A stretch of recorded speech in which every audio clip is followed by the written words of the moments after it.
Boa noite, você que está participando aqui, como sempre, das intervenções da internet, da Prensa de Babel. Essa é a Prensa Pública, que hoje com o tema direito, onde a Prensa Pública é um projeto de interesse social da Prensa de Babel, e nessa quinta-feira, dia 3, transmitindo simultaneamente a nossa página no Facebook e também nosso canal no YouTube, trazemos o advogado Carlos Magno para tratar do tema legislação eleitoral, liberdade de expressão, imprensa e redes sociais. Carlos Magno é um conhecido advogado da região dos Lagos, interior fluminense. Ele é professor universitário, além de advogado especialista em direito público, empresarial e um dos mais destacados juristas em matéria de direito eleitoral do estado do Rio de Janeiro. Ele atua em quase todos os municípios da região dos Lagos como procurador. Mas enquanto a nossa audiência chega, você que está assistindo a gente pelo YouTube, aproveita para poder se inscrever no nosso canal e também tocar aquele sininho para que quando tiver mais conteúdo da Prensa de Babel, você possa ser avisado e começar a ter mais continuidade nesse conteúdo que a gente produz diariamente de diversas formas para você que busca informação e formação. Boa noite, doutor Carlos Magno, bem-vindo. Boa noite. Tudo bem, Vitor? Prazer muito grande estar aqui com vocês. Obrigado pela primeira vez, aceitar o nosso convite de participar e tirar alguma das dúvidas mais importantes desse momento de eleições, né? Todo mundo está muito confuso com as mudanças que são muito rápidas, né? Algumas até muito em cima da hora, começam a mudar muitas coisas, né? É verdade, né? As eleições em si elas já têm uma forma procedimental muito séria, né? Eu costumo dizer que se existe alguma coisa que funciona na justiça é prazo. E na justiça eleitoral os prazos são exíguos, né? Tem prazo de um dia, de 24 horas, o máximo de prazo da justiça eleitoral para recurso e defesa de 3 dias. Então, os prazos correm céleres na justiça eleitoral, né? É porque o período do microsistema eleitoral ele é muito curto, ele tem aí 3 meses entre o deferimento dos registros, a propaganda eleitoral e a eleição em si. Então, realmente, tudo é muito célere. E agora, infelizmente, com esse fato excepcional da pandemia, né, muitas incertezas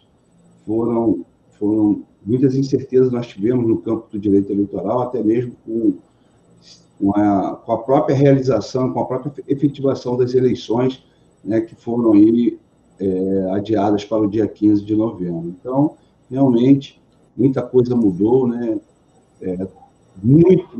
substancialmente em razão da pandemia do coronavírus.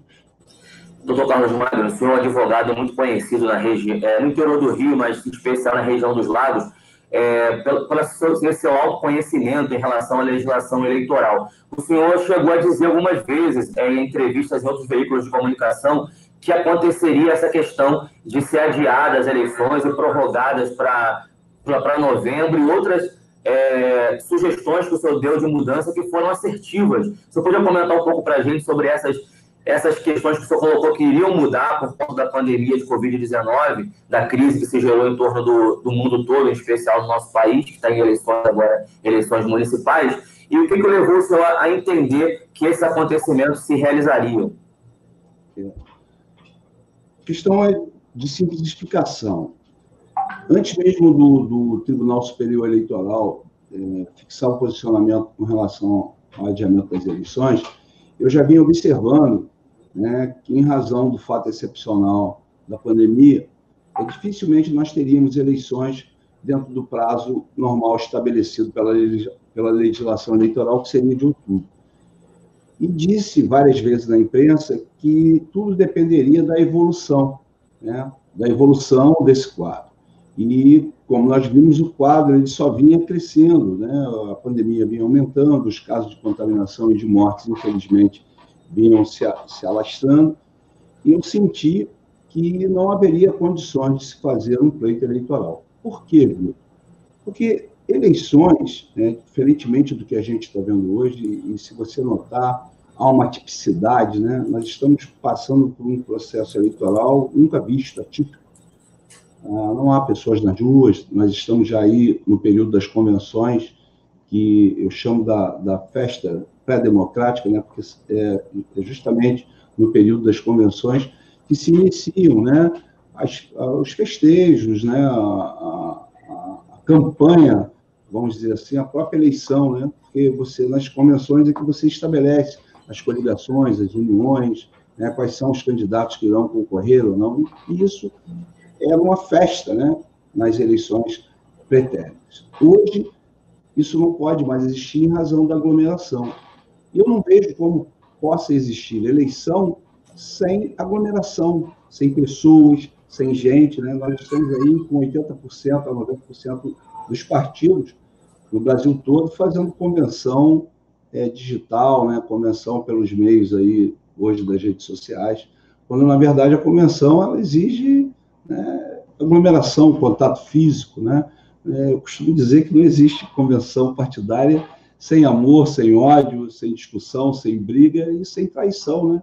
Você está hoje aqui fechado para ter seu vice João, aí Manuel vem, aparece, tira. Então, quer dizer, essas traições tão comuns, né, esses desacertos tão comuns da vida política, ela acabou, né? Hoje você vê um período aí que começou no dia 31 e que vai até o dia 16 desse mês, em que havia muitas manifestações, né? As pessoas estavam aí fazendo seus conchavos, suas conversas, suas tratativas, e hoje nada disso existe. Parece que nós não estamos nem num período de pré-eleição, né? Então, isso é um fato atípico e inusitado. Então, por isso eu via lá atrás que seria impossível, né, com a ciência alardeando que o ápice se daria em junho, que o ápice se daria em julho, né, aquela tal curva, né, que a gente sempre chamava de curva, era uma curva que eu nunca vi, era uma curva reta, nunca vi uma curva que nunca chegava, você nunca conseguia. Você nunca faz o arco de verdade da curva, né?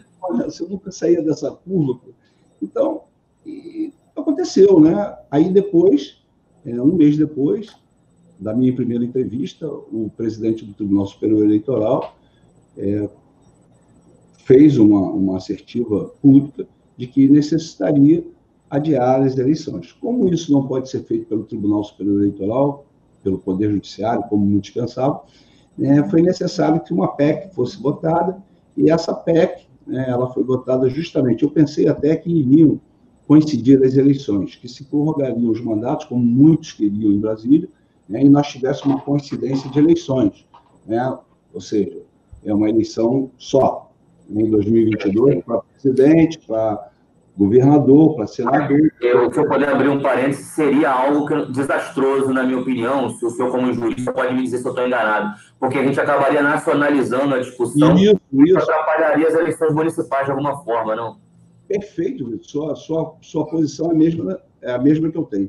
A gente olha assim no primeiro plano e todo mundo, não, tem que ter uma eleição só, porque se economiza mais em tese, porque democraticamente se perde muito, né? Então, diante do seu raciocínio, eu pensei até que, em razão dessa pressão popular, a gente iria ter uma eleição coincidente para presidente, senador, governador, deputado estadual, deputado federal, né, governador do Distrito Federal e prefeitos e vereadores. Felizmente, isso não aconteceu. O Congresso, em boa hora, né, resolveu adiar as eleições, né, para dia 15 de novembro, sendo que naqueles municípios em que nós temos mais de 200 mil eleitores, que não é o caso de quaisquer dos municípios da região dos Lagos, nós teremos um segundo turno, que será no dia 25.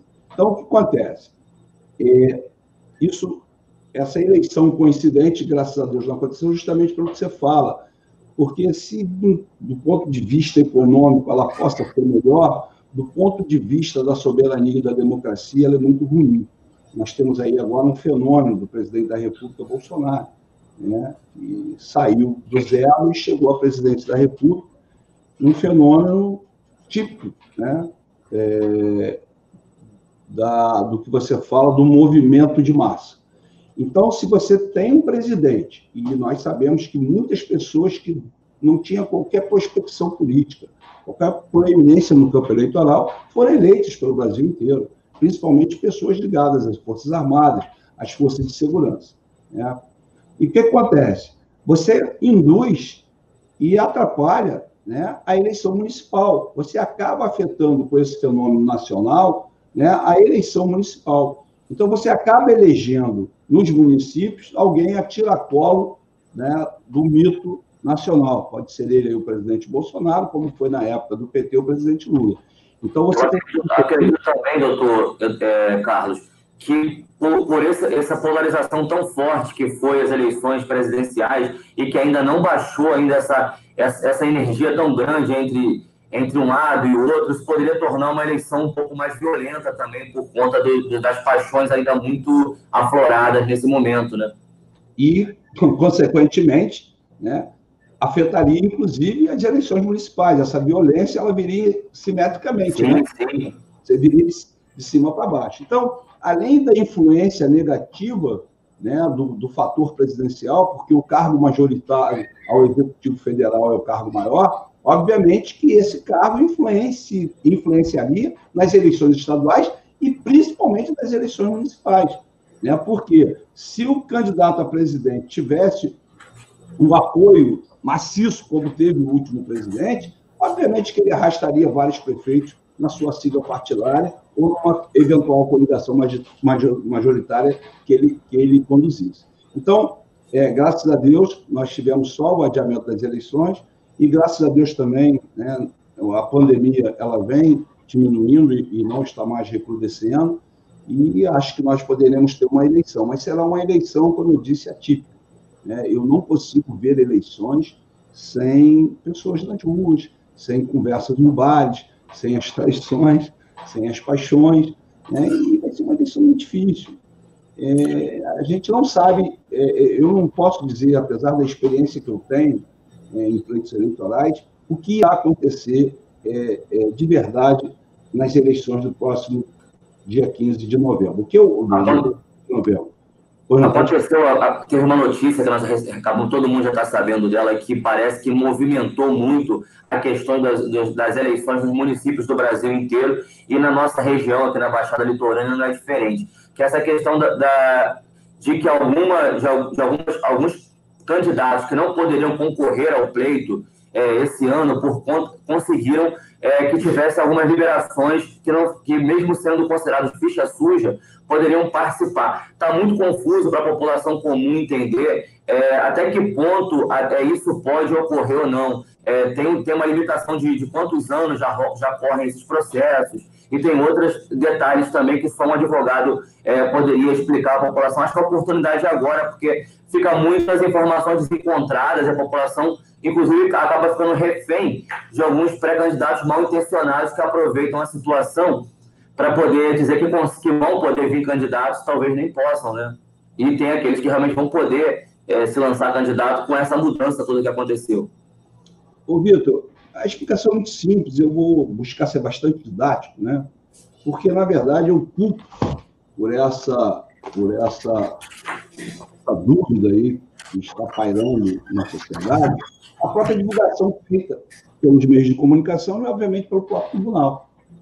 Porque, na verdade, não se liberou os fichas sujas, né? Eu detesto essa expressão ficha suja, né? Ontem eu falei isso, ficha suja e ficha limpa. O que nós temos nas eleições são pessoas, né? Cidadãos que estão concorrendo e exercendo sua capacidade passiva eleitoral diante do seu direito, né, sagrado de cidadania. Então, não existe ninguém ficha suja, ninguém ficha limpa. Acho essa expressão horrível. Né? Infelizmente, cunharam a lei da ficha limpa, a lei que o ministro Gilmar Mendes, do Supremo Tribunal Federal, e à época presidente do Tribunal Eleitoral, disse que foi feita até por bêbados. Ele não deixa de ter um pouco de razão. Mas, voltando ao tema, o que aconteceu? Divulgou-se que esses fichas sujas estariam todos liberados. Só que existe o seguinte, a inelegibilidade de um candidato, ela tem várias nuances, ela tem, né, várias vertentes. Você pode ser condenado por captação de sufrágio, você pode estar inelegível porque deixou de tirar uma certidão eleitoral, não prestou conta, né? Então, vários fatores implicam para uma inelegibilidade. E, no caso específico, a inelegibilidade era apenas uma inelegibilidade. era a inelegibilidade de quem foi condenado pela Justiça Eleitoral e, em razão dessa condenação, por segunda instância ou transitado julgado, ele estaria inelegível pelo prazo de 8 anos. A quem se aplica isso? Não somente aqueles candidatos que participaram da eleição de 2012. Né? Os candidatos que participaram da eleição de 2012 e que tiveram uma condenação, né, pela Justiça Eleitoral em razão de um delito eleitoral, estariam inelegíveis por 8 anos. Aí, qual é a situação em si? O caso concreto. Simples, é uma questão de data só. Porque na eleição de 2012, essas eleições, elas foram realizadas no dia 7 de outubro. Né? E esse prazo, esse lapso temporal de 8 anos, ele fluiria agora na eleição de outubro. Obviamente que a eleição de outubro estava marcada para o dia 4 de outubro. Então, o que entendeu o TSE, numa decisão, ao meu ver, muito ruim, né, juridicamente muito frágil, e vou explicar por que depois, entendeu-se que esse candidato estaria inelegível em razão de 3 dias. Como a eleição em 2012 foi no dia 7, e como a eleição desse ano se realizaria no dia 4, né, o prazo de 8 anos ainda não estaria completo. Olha só que absurdo. E por que absurdo? Porque, diferentemente do que as pessoas possam pensar, o direito eleitoral, a justiça eleitoral, né, ela privilegia a eleição, ela privilegia o ius honorum do cidadão, ou seja, o seu direito de participar da eleição, de ser votado. Ela não privilegia a inelegibilidade. Ao contrário, ela quer que o cidadão participe e ela faz com que todos os aspectos possíveis de interpretações sejam favoráveis à elegibilidade. E o que fez o Tribunal Superior Eleitoral depois de várias oscilações? Né? Tem pessoas que foram consideradas elegíveis pela mesma condenação e pessoas que estão consideradas inelegíveis pela mesma condenação, pelo mesmo prazo. Por quê? Porque o tribunal, nesse período de 2012 a 2018, em razão da mutação de sua composição, né, toda hora muda, sai um ministro, entra outro, o que aconteceu? Né? Acabou se fixando que o prazo de 8 anos era contado de eleição a eleição. Então, se esse candidato que estava condenado a 8 anos fosse participar da eleição do dia 4, ele estaria inelegível. Aí veio o fato da pandemia. O fato da pandemia prorrogou a eleição para o dia 15 de novembro. Então, aqueles 3 dias que puniam a elegibilidade do cidadão deixaram de existir. E o tribunal... Então, só para fazer um parêntese, porque a gente está acompanhando aqui pelas redes, dá para dar alguns comentários que estão sendo feitos. Então, até aqueles que foram até as eleições de 2012. Daí para frente, ou pessoas que estão com condenações recentes, eles não estão sendo contemplados nessa decisão em relação às eleições desse ano. Continuam inelegíveis caso tenham essas pendências judiciais em relação à legislação eleitoral. Então, voltando. Né? O prazo de 8 anos é só isso. O prazo de 8 anos terminaria no dia 4. Então, quem tivesse condenação eleitoral nesse período, né, de 2012, estaria inelegível por 3 dias. Houve a prorrogação da eleição, o prazo passou para o dia 15. Então, os 3 dias deixaram de existir. Né? Então, o prazo de 8 anos vai se exaurir quando ocorrer as eleições no dia 15 de novembro. Deu para entender? Então, o que acontece na prática? Né? A própria lei, a própria emenda constitucional, lá num dos seus parágrafos, ela já previu essa situação, dizendo que os prazos se aplicariam em consonância com a prorrogação feita pela emenda constitucional. Veio o Tribunal Superior Eleitoral respondendo uma consulta, e consulta, ela não vincula a decisão, mas é uma consulta, e disse o seguinte: não, o prazo está prorrogado. E ainda tivemos 2 votos contrários, para você ver a instabilidade jurídica que isso causa. Né? Não precisava nem de consulta, nem de nada, porque a própria emenda constitucional, a própria emenda que prorrogou as eleições, já fez uma previsão. O Congresso, preocupado com esse assunto, que vinha sendo muito debatido, preocupado com essa interpretação restritiva da elegibilidade, que punia, né, que punia de forma desproporcional o candidato, já tinha feito essa previsão. Aí veio o TSE, numa consulta que não precisava ser respondida, porque a lei já estava ali, e disse o seguinte, não se aplica. Então, quem tem o prazo de 8 anos poderá ser candidato, porque a sua inelegibilidade, né, vai terminar no dia 7 e a eleição é dia 15. Ótimo, ótimo. Aí o TSE faz uma informação e coloca que os fichas sujas estariam livres. Não é isso. Né? Não estão livres. Tem gente que está condenada e vai continuar condenada.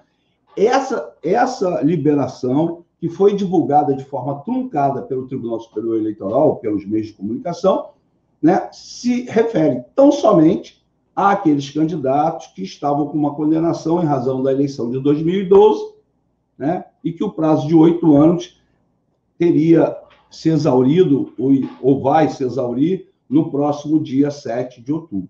Como no dia 7 de outubro não teremos eleições, as eleições são em 15 de novembro, né, essa pessoa terá cumprido a sanção de 8 anos de inelegibilidade. Deu para entender? Compreender, realmente. Não, é bem simples mesmo. A confusão fica justamente porque muitos aproveitaram o momento para se lançar palavras de que poderiam vir candidatos ou não, mesmo sabendo. A maioria, acredito que sabia que não podia, mas era uma forma de manter o grupo, muitas vezes, como o senhor disse, né? A época de eleições é essa época de fazer confusões, fazer bravatas, cada um falar uma coisa para o outro para poder...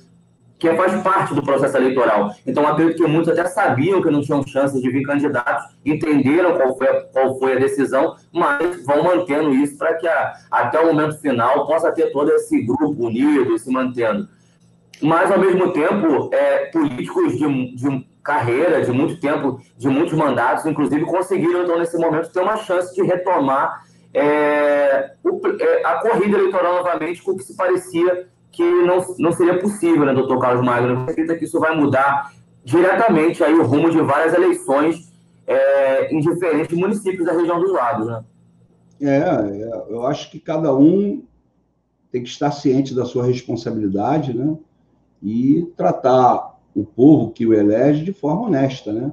Então, você não tem que estar disseminando situações que não são verdadeiras, né? Até porque hoje é um dos temas de nossa live, estaremos falando de fake news. Hoje há uma previsão eleitoral específica para fake news, né, diante da negativa repercussão que isso está tendo, não só no Brasil, né, mas no mundo afora.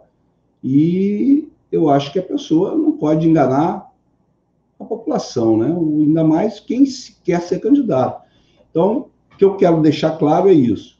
Tá? Essa questão dos fichas sujas não existe. Ela se refere tão somente a um caso específico, e aqueles que têm outro tipo de condenação, ou que não participaram das eleições, quem foi condenado em 2016, 2014, 2015, a situação é outra. Né? Então, eu acho até que um número muito pequeno de pessoas ou de candidatos estão nessa situação de liberação. Né? Porque... Tocou na questão das fake news, isso é importante para a gente também, porque... há uma previsão de pesquisas feitas, pesquisas internacionais, que mostram que o Brasil, nesse ano dessa eleição, vai sofrer uma das maiores enxurradas de fake news em período eleitoral já vistas, muito mais do que no período das eleições presidenciais, também para deputado. Que essas eleições municipais, até pelo pouco controle social e também de uma imprensa menos comprometida com os trâmites do jornalismo profissional, é possível que nos municípios essa questão seja devastadora e que muitas informações falsas possam influenciar nas eleições. Quais são as sanções para quem comete fake news e de que forma você acredita que podemos chegar até os autores dessas fake news e poder salvar até algumas reputações que vão poder ser jogadas por água abaixo devido a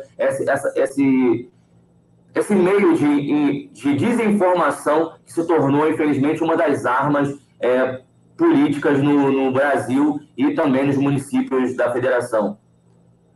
Um importantíssimo fato, eu o reputo como o mais importante e relevante das eleições vindouras, sem dúvida alguma, esse tema será a pirâmide, né? A base da pirâmide das novas eleições. E tanto é assim que não só os meios políticos, o parlamento, o Congresso Nacional, mas também o próprio Poder Judiciário hoje aí no Tribunal Superior Eleitoral, presidido pelo ministro Barroso, há toda uma movimentação, não só jurídica ou judicial, uma movimentação administrativa de prevenção e combate às fake news. E o assunto é de tamanha relevância que, em junho do ano passado, nós tivemos uma promulgação de uma lei específica, né, para fazer uma alteração no Código Eleitoral, inserindo no texto da parte criminal do Código o artigo 326-A, que é justamente o artigo que tipifica a fake news. Quando a gente fala tipificar, né, a gente diz, olha, o legislador criou um verbo próprio para aquela conduta antijurídica. Tá? Então, o bem jurídico tutelado hoje no direito penal eleitoral é a verdade, né? Para se evitar que as mentiras, as mensagens mentirosas e falsas afetem a harmonia e o equilíbrio do pleito eleitoral. Tá certo? Então, o legislador, obviamente, aí, numa comunhão de esforços, né? Poder Executivo, Legislativo, Judiciário, os segmentos sociais, diante do que nós... Isso tudo começou em 2016 com a eleição lá nos Estados Unidos, né? Isso espraiou para o mundo todo, chegou ao Brasil. Então, hoje há uma preocupação muito grande do Tribunal Superior Eleitoral, que já se cercou de uma infraestrutura toda própria, de Receita, Polícia, meios digitais, né? Há hoje, inclusive, acho que um conselho dentro do TSE para tratar desse assunto, ou de uma comissão.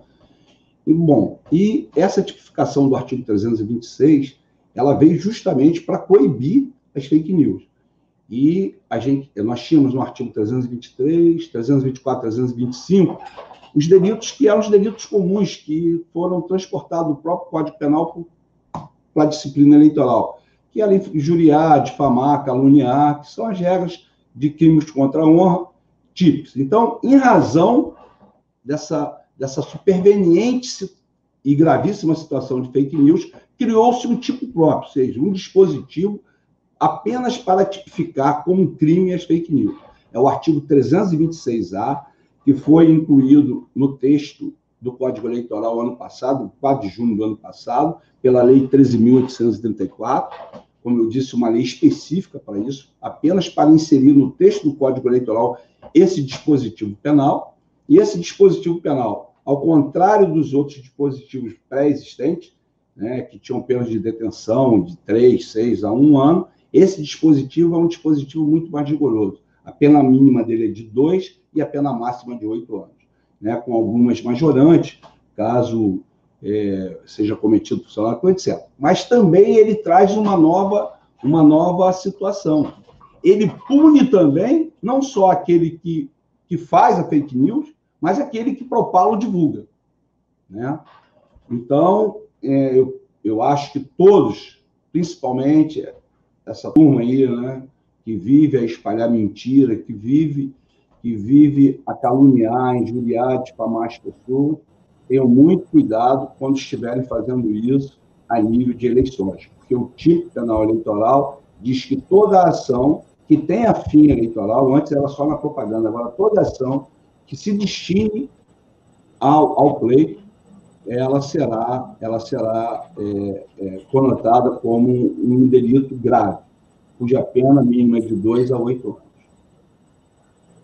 Aqui eu preciso também fazer mais uma vez um parêntese, lembrando que muitas vezes essas discussões de fake news já foram trazidas aqui nos canais da Prensa de Babel, lembrando que, na nossa opinião, que é a opinião corrente dentro do estudo da teoria da informação, a maior vacina contra a fake news é jornalismo profissional. Então, acredito que nós queremos, através das palavras do Dr. Carlos Magno, lembrar que é preciso checar as informações que são recebidas via redes sociais, em especial a ferramenta WhatsApp, e lembrar que para que você possa ter consciência e capacidade de entender se a notícia é falsa ou verdadeira, é confiar em veículos que pratiquem jornalismo profissional, que nós já conversamos isso, né, doutor Carlos Magno, em uma outra oportunidade, no programa da rádio, diferenciando a questão de um erro que tem que ser corrigido rapidamente e daquela capacidade intencional de propagar uma notícia falsa com o objetivo de lesar alguém ou alguma instituição. É justamente isso que o jornalismo profissional combate diariamente, com muito esforço e muita dificuldade, em especial no interior, como é o nosso caso aqui no interior do Rio de Janeiro. Em relação às fake news também, doutor Carlos Magno, o papel das redes sociais ele vai ser fundamental, tanto na divulgação dos candidatos, nesse momento de pandemia, já que não pode ocorrer aglomeração e não pode voltar, não ter aqueles elementos festivos das campanhas, né? Os comícios, as fanfarras, as pessoas com as bandeiras nas ruas. Isso, eu digo infelizmente, porque eu também sou entusiasta das eleições, do momento eleitoral, e acredito que é fundamental, é ali que você também, muitas vezes, conquista os jovens para que se engajem nas discussões políticas também, eu acho importante.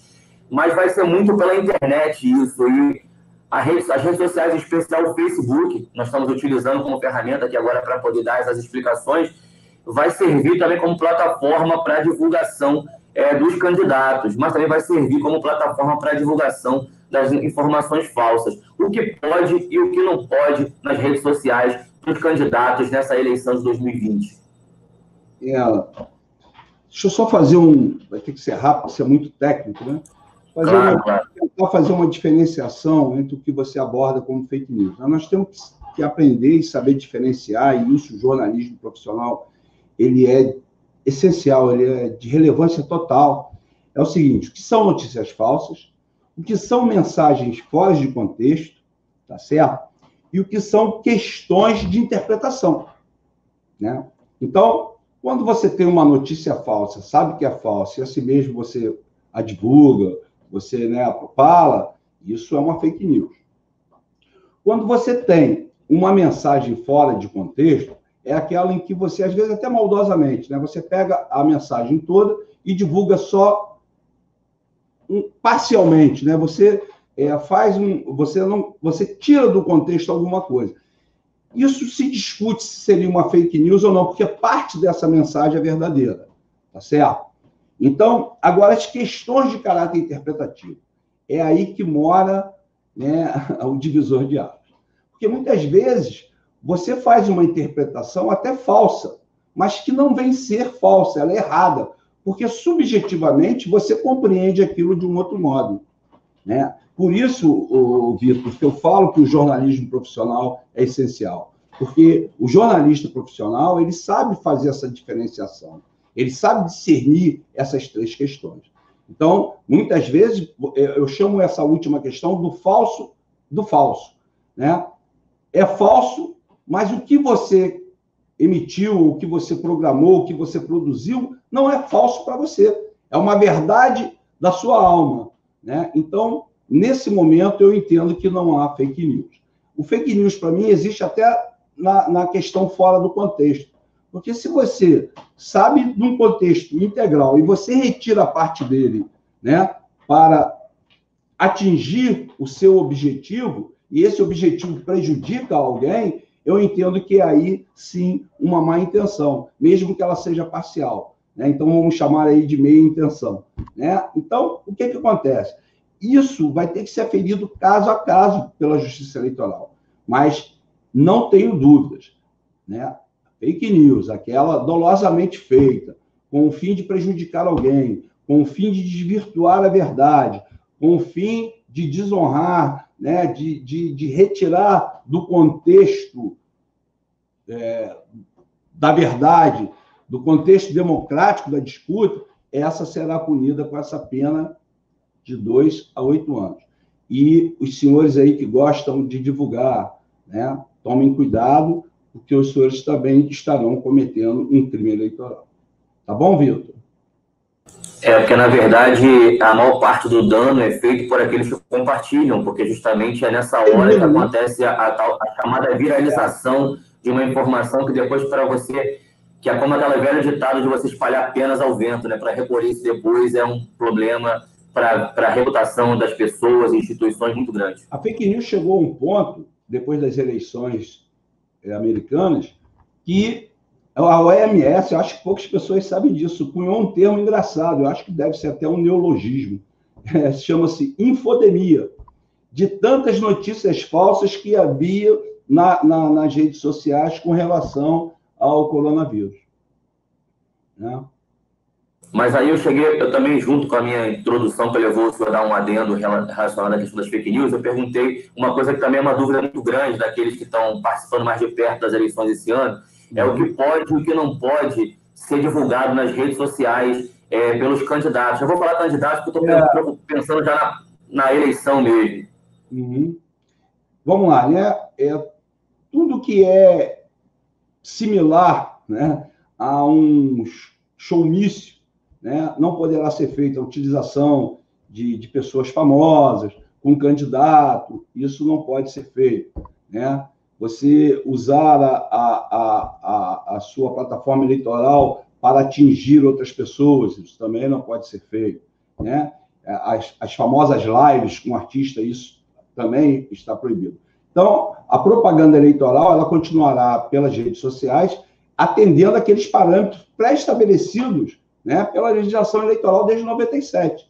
Obviamente, né, você obedecendo aí os gastos de impulsionamento, você tem que fazer isso de forma razoável, né, você não pode, senão amanhã você gastando muito, você vai ser, obviamente, acusado de abuso de poder econômico. Então, é isso, não ofender, não contar mentiras, né, não se utilizar de qualquer meio que possa, de forma mesmo simulada, né, deturpar a legislação eleitoral. Eu acho que é isso, né? As redes sociais elas serão utilizadas em razão dessa questão excepcional de isolamento social. Então, as pessoas que a utilizarem de forma produtiva, né, outro dia a gente estava conversando, eu acho que hoje mais importante do que tudo na eleição, mais importante do que o cabo eleitoral, é hoje você ter uma pessoa de marketing, uma imprensa, um assessor de imprensa muito bom para você conseguir, através das redes sociais,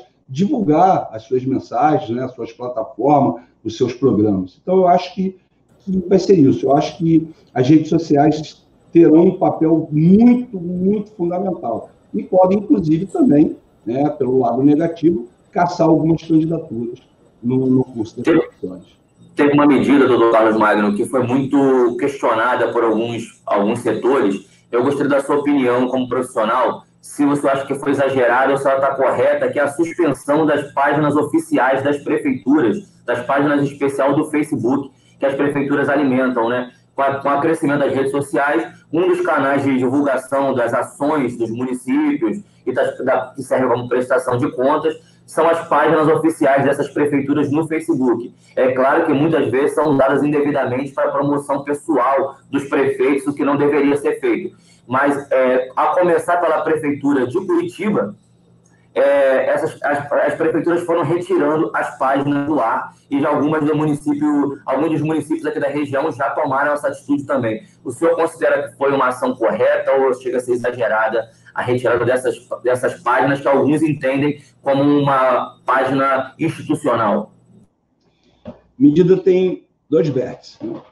Primeiro, nós temos um problema muito sério com a que a gente chama na lei eleitoral de condutas vedadas.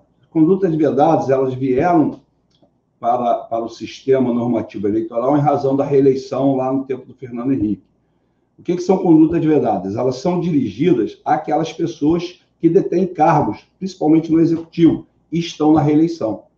Então, durante determinado momento, né, do ano eleitoral, algumas condutas são vedadas aos agentes públicos, justamente para quê? Para que impeçam que o detentor do cargo utilize desse cargo para desequilibrar o pleito. E dentre essas vedações, existe uma vedação que é a vedação de publicidade. Né? Existe lá, acho que no artigo 73 ou 73.6, eu tenho que lembrar, toda uma norma própria para gasto com publicidade. Né? E durante o período eleitoral, você não pode fazer qualquer publicidade institucional que não seja de sagrado interesse público. Então, inclusive, você tem que pedir, nesse período, autorização à legislação ao juiz eleitoral para que você possa, por exemplo, existe uma calamidade Então, você precisa fazer uma publicidade em razão daquela calamidade. Você perde o seu poder discricionário de fazer isso, porque você tem que submeter essa propaganda institucional à liberação do juiz eleitoral. Obviamente que isso é uma regra de equilíbrio. Isso visa fazer com que não se utilize, né, a cadeira do prefeito, a cadeira do governador, né, para se fazer publicidade pessoal. Isso já vale na pré-campanha? Escamoteada de publicidade institucional. Bom, e o que aconteceu? Aconteceu uma normalidade muito forte, eu não lembro quando, numa das entrevistas que eu participei, alguns candidatos, prefeitos, já eleitos, me fizeram bastante essa pergunta, se eles poderiam, né, fazer os programas sociais. Cesta básica, acho que a gente até conversou isso, né, Vitor? Fazer Sim, claro. Distribuição de remédios, etc. E tal. É uma linha tênue, né? Porque você também não pode ficar, em razão das eleições, né, obstado de fazer práticas de interesses sociais da população, ainda mais na área de saúde pública. Né? O que eu aconselhei na época e aconselho hoje? Olha, tudo tem que ter 2 princípios básicos do direito: razoabilidade e proporcionalidade. Tá certo? Então, na razoabilidade e na proporcionalidade, você tem que estar sempre como pêndulo o quê? A verdade, o interesse público, né? O interesse da sociedade, né? A não lesão ao Estado Democrático de Direito. Então, na sua pergunta específica, eu responderia da seguinte forma: é uma medida boa, por um lado, né? Porque, em razão da pandemia, estão ocorrendo desvirtuamentos, né, das medidas públicas de interesse social. Né? Tem muita gente utilizando a pandemia para fazer campanha. Como tem muita gente utilizando a pandemia para ficar rico. Né? Não sei como que alguém pode ficar rico, pensar em ganhar dinheiro, né, em cima da morte do semelhante. Mas é o Brasil. Então, o que acontece? Ao proibir essas propagandas institucionais, você está criando uma proteção aos prefeitos eleitos, aos presidentes de Câmara, aos agentes públicos que têm cargos diretivos e cargos de execução. Porque, na verdade, né, é muito difícil hoje você diferenciar o que seria publicidade institucional ou publicidade institucional com fins políticos. Né? Então, eu acho que a medida, nesse momento, não vou torná-la de forma genérica, nesse momento, eu acho que, em razão do Estado que estamos passando, eu acho uma boa medida. Uma boa medida de proteção àquele que tem mandato e é candidato à reeleição. Nesse período pré-eleitoral ainda... Óbvio, desculpa, Vitor, óbvio que isso tem um certo transtorno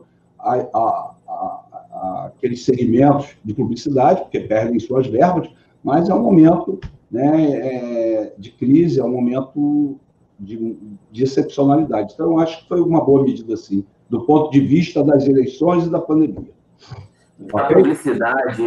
Da publicidade a inaugurações, por exemplo, de praças, obras, nesse período pré-eleitoral, isso pode ou não pode? Já está vedado. Né? É aquilo, você não pode fazer digitalmente, né, online, aquilo que você não pode fazer fisicamente. Então, a inauguração de obras, ela já está no período de conduta vedada. É aquilo que eu te falei. Aqueles que estão em reeleição estão hoje já no período das condutas vedadas dispostas pela lei eleitoral. Então, por exemplo, o candidato que sair por aí fazendo live de inauguração digital, mostrando obra, eu acho que ele está correndo um sério risco. E se esse candidato... Se esse prefeito, por exemplo, ele já não é mais candidato, ele já não pode ser candidato, mas há um entendimento de que ao fazer essa publicidade de inaugurações e atividades de entrega de escolas, ele possa estar favorecendo o candidato da base dele. Isso pode ser entendido também como algo que inflige a lei eleitoral? Sim, né? Porque na infração à legislação eleitoral, não é só o candidato, né, que vai sofrer as consequências e sanções pertinentes. Aquele que se beneficia também. Né? Então, se o candidato não praticou o ato, mas é beneficiado pelo ato infrator, ele vai ser atingido, né, na sua condição de candidato. Então, é óbvio, né, que mesmo que um prefeito não esteja no período de reeleição, não queira se reeleger, ele pode usar a máquina para trabalhar em prol do candidato. Se a oposição consegue conciliar isso, consegue linkar esse fato, ele vai ter sérios problemas com a Justiça Eleitoral, sim, mesmo não estando ele na reeleição. Eu gostaria de perguntar agora, doutor Carlos Magno, em relação à imprensa. Nós falamos de redes sociais, infelizmente estamos no momento de pós-verdade, e muitas pessoas não compreendem a diferença entre o que é uma postagem de redes sociais e o que é a imprensa, e saem confundindo tudo. Como deve ser o comportamento da imprensa nesse período pré-eleitoral e durante as eleições, de forma que respeite a legislação eleitoral, mas que também não acabe sofrendo sobre a imprensa uma censura à liberdade de expressão? De novo, uma linha tênue, né, entre o sagrado direito à liberdade de expressão, né, e a sua utilização para fins não vou dizer assim, para fins escusos, né? Você pode usar a liberdade de expressão para tentar também fazer com que isso desequilibre o pleito. Por exemplo, um candidato que tem acesso, né, a um meio de imprensa. E hoje, cara, no Brasil, existe uma coisa muito, muito sensível. A propaganda, um jornal impresso, ele pode ter um lado. Por quê? Porque ele não depende de concessão pública. Já a rádio e televisão não pode ter esse lado. Obviamente que você pode ter uma opção, né, pela imprensa escrita, não quer dizer que com isso você vai atacar o outro, né? Você tem o direito de fazer sua linha ideológica. Isso já não pode no rádio e na televisão. E lá na lei eleitoral, justamente nesse período, você pega aí o calendário eleitoral, você irá encontrar várias vedações para a utilização de rádio e televisão por candidato. Certo? Você só pode fazer a propaganda eleitoral no rádio e na televisão naquele período previsto lá pela legislação eleitoral. Então, a imprensa ela tem um papel fundamental na divulgação dos fatos, mas ela tem que ter zelo para que o que divulgue não prejudique um e beneficie o outro. Né? Até mesmo a imprensa escrita. Ela tem o direito de optar por uma candidatura tal, mas ela não pode fazer com que isso desequilibre o povo. Então, é uma linha muito tênue, né, entre a liberdade de expressão e as condutas que são permitidas pela legislação eleitoral. O senhor, como um democrata, um garantista, acredita que nesse momento de crise, o jornalismo, que eu estou puxando a sardinha para a minha classe, aproveitando o seu conhecimento, ganhou novamente um espaço de credibilidade, de importância para colaborar na boa condução desse processo democrático em relação às eleições, e todo esse embate que acontece, que infelizmente viemos sofrendo muito, né, nos últimos anos com todos os problemas. O jornalismo sofreu muito com isso também, até descredibilizado em alguns momentos por próprias lideranças políticas, inclusive. Eu não consigo ver uma democracia, eu não consigo ver um país que se diz democrático, um sistema que se diz democrático, um sistema que se diz participativo, sem imprensa, né? A imprensa é o oxigênio da democracia. Eu não consigo ver uma ordem estabelecida sem a liberdade de imprensa. Se eu for fazer um parâmetro, uma correlação, dizem que a imprensa é o quarto poder, eu não vejo nem como poder, mas se vamos colocar como poder, eu voltaria à Constituição Imperial de 1824 para dizer que a imprensa seria o poder moderador, né? Ou seja, o quarto poder, era o poder que pertencia ao imperador.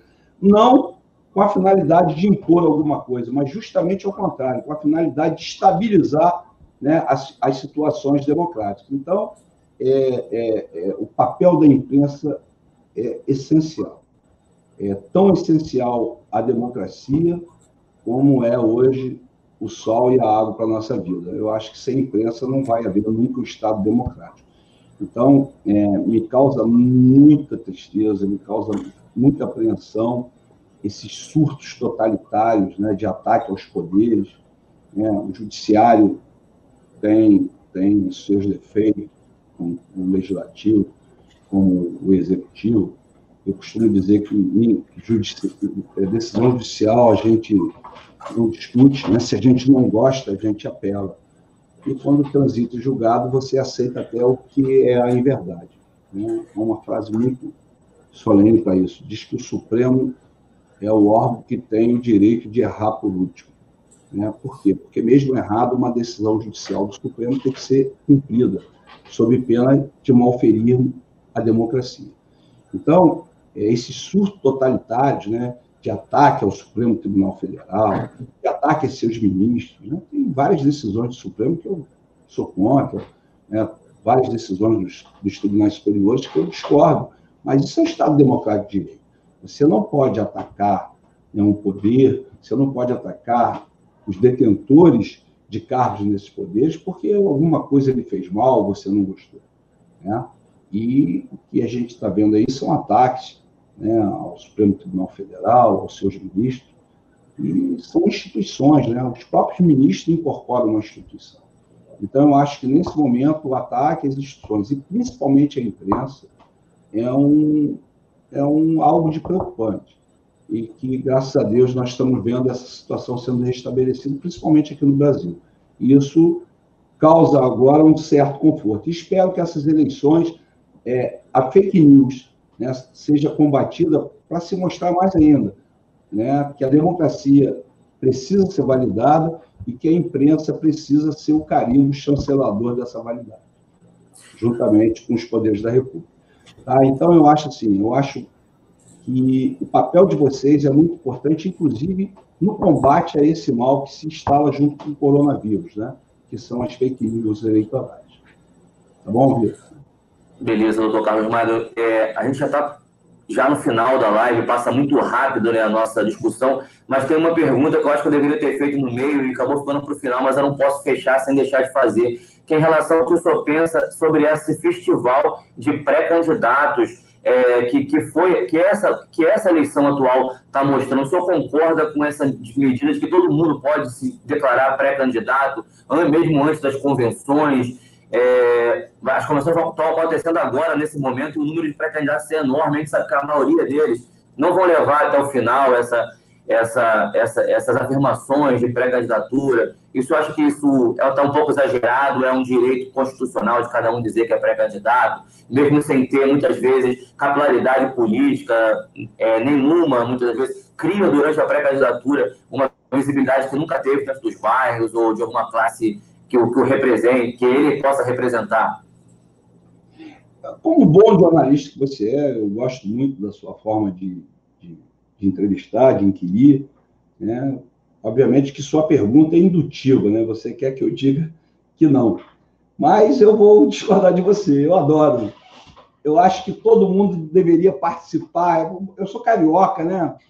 Então, carioca gosta de carnaval. Porra. Eu acho eu digo o seguinte, as eleições é o carnaval do povo, é a festa do povo, é um momento de festividade para você amanhã criar responsabilidade. Uma pena que os participantes nunca saem do bloco, né? Se elegem e continuam no carnaval. Então, né, o carnaval deveria acabar quando você assume o mandato. Mas eu gosto, eu acho, como eu disse da imprensa, né, o oxigênio, as pessoas são contra. Eu sou favorável demais. Eu acho que o Supremo Tribunal Federal tinha que ter mandato, né? Igual tem na Câmara, igual tem no Executivo. Interessante. Mandato. Né? O ministro superior do Supremo Tribunal Federal tinha que ter um mandato igual de senador, 8 anos. Por quê? Tem que se oxigenar. Né? Uma pessoa não pode ficar muito tempo no poder. Né? Então, e outra coisa, eu acho que poder democrático, poder na democracia, não pode sair de concurso público, como muitas pessoas pensam. O poder é do povo. Né? O povo tem que escolher. Até o dia que o povo vai aprender a escolher bem. Mas isso é uma matéria de ensaio e erro. Então, o que eu acho? Como é nos Estados Unidos, todo mundo é eleito. Né? Então, tem eleição. Aí, eu ontem estava falando disso, vou aproveitar aqui a sua deixa. Eu sou um crítico do afastamento do governador Witzel. Sou um crítico do governador. Ele nunca me enganou. Faço essa ressalva, não, como pessoa que eu não conheço. Politicamente, nunca me enganou. Ele é o mito que veio naquela municipalização das eleições. Né? Ele foi eleito na corda, né? Na caçamba de Bolsonaro. né, do efeito Bolsonaro. Senão ele não seria eleito. É isso que eu disse, e você também concorda, de que uma eleição federal pode contaminar simetricamente as eleições. Perfeitamente. Então, esse é o exemplo claro dessa contaminação. Então, eu sou contra. Né? Eu não gosto do modo dele governar, não gosto do modo dele dar tiro na cabecinha de cidadão, não gosto disso. Tá? Agora, sou contra o que aconteceu com ele. Eu acho que um ministro do Superior Tribunal de Justiça, com uma caneta, não pode tirar do poder um cara que teve, né, não sei quantos milhões de votos, não sei quantos mil votos da população. Então, fere o princípio constitucional da soberania. E a aula de direito é só direito. É direito constitucional. A soberania popular é um princípio constitucional. E ela está sendo, né, usurpada no momento em que uma pessoa que tem uma caneta, que não foi eleito, tira do poder quem foi eleito. Né? E por uma decisão monocrática. Né? É perigoso, né? E coloca a gente numa situação assim que é muito próprio de regimes ditatoriais, muito mais do que regime democrático. A ditadura do judiciário aí. Né? Eu acho que quem tem que tirar o governador, que foi eleito, é quem é eleito para isso, no sistema semi-representativo que nós temos, que é o legislativo. Né? O legislativo federal para o presidente, o legislativo estadual para o governador e o legislativo municipal para os prefeitos. Então, eu sou contra, e isso é muito discutido até no âmbito do direito, né, de que um juiz possa afastar um cargo do executivo sem autorização do legislativo. Isso é constitucional. Né? Se alguém gosta ou não gosta, é outra coisa. Eu não gosto do governador, mas como um operador do direito, eu não posso concordar com a forma com que ele foi, né, apeado do cargo. Tá certo? Então, isso é direito. Então, eu entendo que o afastamento do governador, né, fere a Constituição, né, da forma que foi feito. Entendeu? Então, essa é uma questão. Eu só queria voltar, que eu acho que eu deixei de responder a pergunta que você me fez. Qual era a pergunta? Não, quando eu pergunto... Não, o senhor respondeu sim. O senhor falou que o senhor é a favor da questão dessa quantidade grande, desse espaço que foi dado para que todo mundo possa se considerar pré-candidato. Voltar aí. Eu acho que o carnaval, acho que todo mundo tem que disputar. Né? Eu acho que o sistema de representação do povo tem que ser isso mesmo. Todo mundo tem que ser pré-candidato, para que a gente possa ter mais opções de escolha. Né? Para que o eleitor possa ter um leque de variedade, né? E que se sinta representado. Né? Então, quanto mais candidato, mais democracia, mais disputa, mais escolha, e o povo com uma maior opção de eleger aquele que mais ele acha conveniente para otorgar uma procuração, né? Que é a procuração de representação sua nos poderes da República. Doutor Valdemar, eu quero agradecer a sua participação até aqui nesse horário com a gente e deixar aberto para suas considerações finais. Mas já antecipar a minha gratidão por ter aceitado dar um pouco do seu tempo aqui para que aqueles que seguem a Prensa de Babel possam ter essas dúvidas sanadas e esse debate democrático acontecendo. Eu que agradeço, como te disse lá no programa da Iva, quero mandar um abraço para a Iva, minha grande amiga.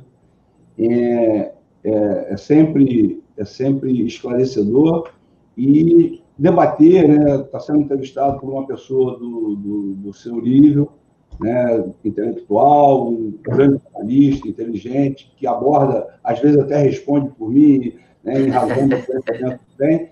Eu acho muito interessante, gosto muito de estar dialogando com vocês, e estou sempre à disposição, Vitor, tá? A gente se conhece há pouco tempo, mas tem em você um bom jornalista, desse que o Brasil precisa para a democracia continuar viva e cada vez com mais candidatos. Que bom.